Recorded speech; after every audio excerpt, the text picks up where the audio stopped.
But first, on Fox, we are breaking down the latest developments from a shooting along 385 that claimed the lives of two brothers.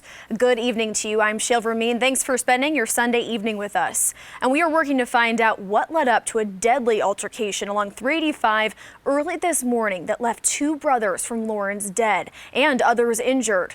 The altercation shutting down a section of 385 in Mauldin for hours.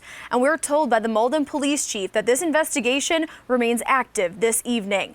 Fox Carolina's Zach Perlutsky is live in Mauldin with more on what we know so far. Zach, I know you've been following this all day. What's going on? Yeah, Shale, well, it was about 3 o'clock this afternoon. That's when the scene cleared on I-385. That was more than 12 hours after shots initially rang out and 3 cars were involved in a collision. Now, here at the Mauldin Police Department, officers and investigators still going through all of that evidence they collected and trying to piece together just what led up to this deadly altercation. Now, we do know from the Greenville County Coroner's Office that 2 people were killed and a third person was in extremely critical condition after the altercation. We just got off the phone minutes ago with the coroner's office. They tell us that right now they don't have an update on that third person. Around 2 o'clock Sunday morning, the Greenville County Coroner's Office tells us an altercation between 2 cars driving north along I-385 in Mauldin ended in death.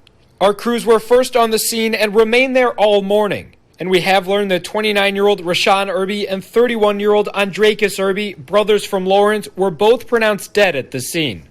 We've learned from the coroner's office that shots were exchanged on the interstate.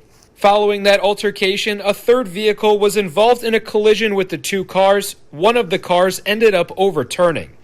We did reach out to Mauldin Police Department Interim Chief George Miller Sunday night and asked him if there were any updates in the case he could share. He tells us that the department is still working the case and has no additional details he can provide as of now. This is going to be an extremely lengthy investigation.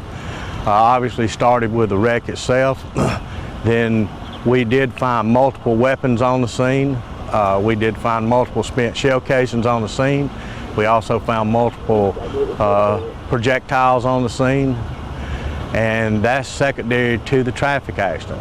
We've learned a forensic autopsy for both Rashawn and Andrakis is scheduled for Monday. The coroner's office tells us that will help determine both the cause and manner of death.